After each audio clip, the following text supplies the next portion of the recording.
Hi friends, welcome to our channel. இன்றைக்கி நம்ம இந்த வீடியோவில் சூப்பரான லன்ச் ரெசிபி பார்க்கலாம். ஃபஸ்ட்டு வந்து வத்த குழம்பு எப்படி பண்ணலாம் அப்படிங்கிறத பார்க்கலாம். நான் இன்றைக்கி சுண்டைக்காய் வத்தலும் மணத்தக்காளி வத்தல் ரெண்டுமே சேர்த்து எடுத்துக்கலாம். நம்ம விருப்பம்தான், ஒரே ஒரு வத்தல் கூட நம்ம எடுத்துக்கலாம். ஃபஸ்ட்டு நல்லெண்ணெயில் வந்து வத்தலை வந்து வறுத்து தனியாக எடுத்து வச்சுட்டு அப்புறம் வந்து நம்ம சேர்த்துக்கலாம்.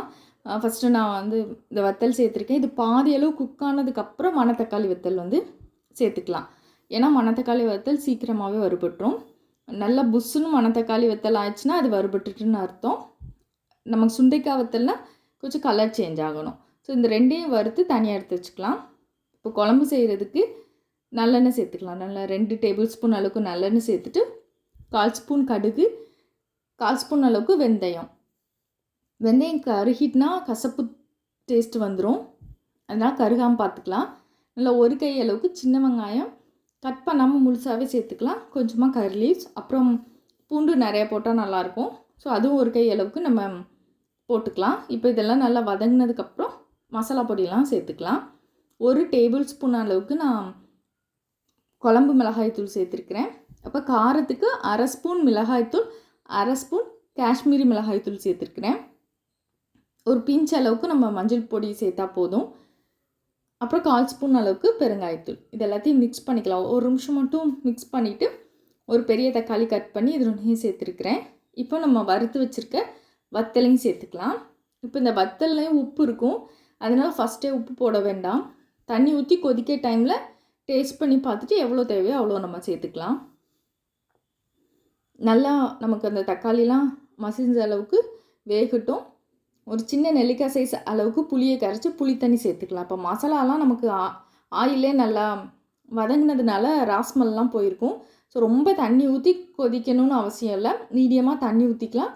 உப்பு செக் பண்ணி உப்பு சேர்த்துட்டு நல்லா கொதித்து வத்துற அளவுக்கு நம்ம வெயிட் பண்ணலாம். சீக்கிரமாகவே இந்த குழம்பும் நம்ம ரெடி பண்ணிடலாம். இப்போ குழம்பு மிளகாய்த்தூள் உங்ககிட்ட இல்லைன்னா அதுக்கு பதிலாக நம்ம மல்லித்தூள் சேர்த்துக்கிடலாம். இப்போ இறக்குறதுக்கு ஒரு 5 மினிட்ஸ்க்கு முன்னாடி ஒரு 1/2 ஸ்பூன் அளவுக்கு வெல்லம் சேர்த்து நல்லா கொதிக்க விட்டுக்கலாம். நமக்கு எவ்வளோ திக்னஸ் வேணுமோ அந்த திக்னஸ் வந்ததும் ஸ்டவ் ஆஃப் பண்ணிட வேண்டியதான். அவ்வளோதான், சூப்பராக நமக்கு வத்த குழம்பு ரெடி ஆகிட்டு. நெக்ஸ்ட் வந்து புடலங்காய் கூட்டு. புடலங்காய் பிடிக்காதவங்க கூட ரொம்ப சூப்பராக சாப்பிடுவாங்க. இந்த கூட்டு எப்படி பண்ணலாம் அப்படிங்கிறத பார்க்கலாம். இதுக்கு வந்து நம்ம கொஞ்சம் புடலங்காய் எடுத்துக்கிட்டாலே போதும். பருப்பு சேர்ப்போம், அப்புறம் தேங்காயெலாம் அரைச்சி ஊற்றினா குவான்டிட்டி நிறையவே கிடைக்கும். 2 ஸ்பூன் அளவுக்கு கடலைப்பருப்பு, 2 ஸ்பூன் அளவுக்கு பாசிப்பருப்பு எடுத்துக்கலாம். இப்போ வெந்ததுக்கப்புறம் பாசிப்பருப்பு நல்லா மசிஞ்சு கரைஞ்சிரும். கடலைப்பருப்பு வந்து வாயில் கடிப்படும், அப்போ வந்து நமக்கு நல்லாயிருக்கும். நம்ம விருப்பத்தினால பாசிப்பருப்பு மட்டும்னாலும் எடுத்துக்கிடலாம். இதில் குக்கரில் மாற்றிக்கலாம். ஒரு தக்காளி, அப்புறம் ஒரு பெரிய வெங்காயம் கட் பண்ணி எடுத்துருக்கிறேன், ஒரு பச்சை மிளகா, ஒரு 1/4 ஸ்பூன் அளவுக்கு பெருங்காயத்தூள் சேர்த்து இதை வந்து வேக வச்சு எடுத்துக்கலாம். முழுகிற அளவு தண்ணி ஊற்றி ஒரு 3 விசில் வச்சு நல்லா நம்ம குலைவாக வேக வச்சு எடுத்துகிட்டு கடைஞ்சி ரெடியாக நம்ம வச்சுக்கலாம். இப்போ அரைக்கிறதுக்கு கூட்டுக்கு ஒரு சில் தேங்காய், ஒரு பச்சை மிளகா, ஒரு 1/2 ஸ்பூன் அளவுக்கு ஜீரகம் சேர்த்துட்டு குறைன்னு அரைச்சிக்கிடலாம். நம்ம இப்போ க்ளீன் பண்ணி புடலங்காவும் ரெடியாக இருக்குது. இப்போ கூட்டு செய்கிறதுக்கு ஸ்டார்ட் பண்ணலாம். ஆயில் நல்லா ஹீட் ஆனதும் ஒரு 1/4 ஸ்பூன் அளவுக்கு கடுகு சேர்த்துக்கலாம். கொஞ்சமாக ஜீரகமும் சேர்த்துருக்கேன், கரி லீவ்ஸ் சேர்த்துக்கலாம். அப்புறம் ஒரு ஆனியன் கட் பண்ணி நம்ம சேர்த்து இதை நல்லா வதக்கிக்கிடலாம். இப்போ புடலங்காய் நம்ம வந்து வேக வைக்கணும், அதனால் நம்ம இது கூட சேர்த்து வேக வச்சுட்டு அப்புறம் பருப்பை ஆட் பண்ணிக்கலாம். ஒரு தக்காளி ஆல்ரெடி பருப்பு கூடயும் போட்டிருக்கோம். இப்போவும் ஒரு சின்ன சைஸ் தக்காளி சேர்த்து நல்லா வதக்கிக்கிடலாம். இப்போ இதுக்கு வந்து மசாலாத்தூள் வந்து சேர்த்துக்கிடலாம். அதுக்கு மல்லித்தூளும், காரத்துக்கு மிளகாய்த்தூள், மஞ்சத்தூள், இந்த 3மே நமக்கு கரெக்டாக இருக்கும். 1 ஸ்பூன் மல்லித்தூள் எடுத்துக்கலாம். நம்ம காரத்துக்கு தகுந்த மாதிரி எடுத்துக்கலாம் மிளகாய்த்தூளை. ஏன்னா பச்சை மிளகாவும் சேர்ப்போம், அதனால நான் 1/2 ஸ்பூன் மிளகாய்த்தூள் எடுத்திருக்கேன், 1/4 ஸ்பூன் மஞ்சத்தூள் எடுத்திருக்கேன். இப்போ புடலங்காவை சேர்த்து வதக்கிக்கலாம். ஃபுல்லாக இதிலே ஆயிலில் வதக்க தேவையில்ல. நம்ம தண்ணி ஊற்றி நல்லா மசிற அளவுக்கு நம்ம வேக வச்சுக்கிட வேண்டியதான். ஸோ முழுகிற அளவு தண்ணி வச்சு நம்ம வெயிட் பண்ணலாம். இது வெந்ததுக்கப்புறம் பருப்பு கடைஞ்சி உள்ளே சேர்த்துற வேண்டியதான். இப்போ சூப்பராக வெந்துட்டு இப்போ பருப்பு சேர்த்துற வேண்டியதான். பருப்பு சேர்த்ததுக்கப்புறம் நம்ம இன்னும் கொஞ்சம் அந்த தண்ணி நம்ம ஊற்றணும். அப்போ தான் கொஞ்சம் 5 மினிட்ஸ் கொதித்து வரும்போது தான் நல்ல கிரேவியாக நமக்கு கிடைக்கும். அதுக்காக இப்போ வந்து பருப்புலாம் அந்த தண்ணியில் கரைஞ்சி நமக்கு நல்லா திக்காக வந்துடும்.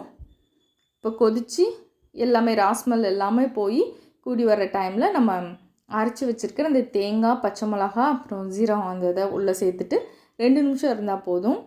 நல்லா மிக்ஸ் பண்ணிவிட்டு இந்த டைமில் உப்பு காரம்லாம் கரெக்டாக இருக்கான்னு செக் பண்ணிவிட்டு ஸ்டவ் ஆஃப் பண்ண வேண்டியதான். மல்லித்தழை தூவிட்டு ரொம்ப சூப்பராக இருக்கும். ரைஸோடு மட்டும் இல்லை, தோசைக்கு சப்பாத்திக்கு கூட வச்சு சாப்பிட்லாம்.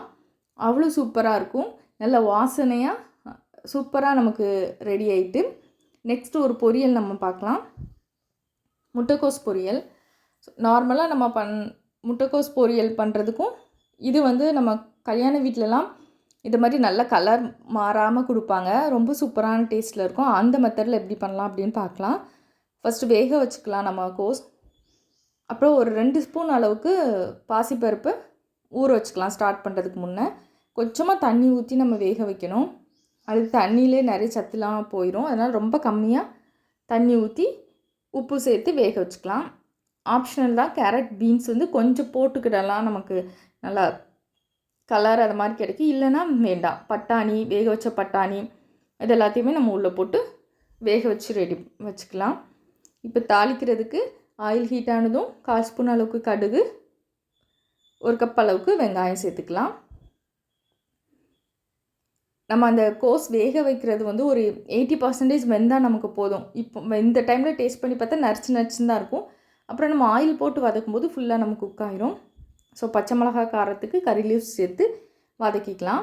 இந்த வெங்காயத்தையுமே ஃபுல்லாக நம்ம கலர் சேஞ்ச் ஆகிற அளவுக்கு வேண்டாம். இதுவும் ஒரு 80% வெந்ததுக்கப்புறம் நம்ம வேக வச்சுருக்கிற கோஸ் வந்து நம்ம உள்ளே சேர்த்துக்கலாம். கொஞ்சமாக தண்ணி வச்சு வேக வச்சோன்னா அந்த தண்ணியோடு நம்ம சேர்த்துக்கலாம், ஒன்றும் பிரச்சனை இல்லை. சேர்த்த உடனே நம்ம பருப்பையும் சேர்க்கணும். அப்போ தான் வெந்து வர்றதுக்கு கரெக்டாக இருக்கும். ஆல்ரெடி 80% வந்து கோஸ், கேரட் வந்திருக்கு. இப்போ வந்து ஃபுல்லாகவே நமக்கு வெந்துடும். நல்லா மிக்ஸ் பண்ணிக்கிட்டே இருக்கலாம். உப்பு வந்து செக் பண்ணிவிட்டு நம்ம சேர்த்துக்கலாம். இப்போ நல்லா நமக்கு ரெடி ஆகிட்டு வெந்துச்சுக்கும். இந்த டைமில் நல்லா 1 கப் அளவுக்கு துருவின தேங்காய் ஃப்ரெஷ்ஷாக அப்படியே துருவி உள்ளே சேர்த்துட்டு ஸ்டவ் ஆஃப் பண்ணிட வேண்டியதான்.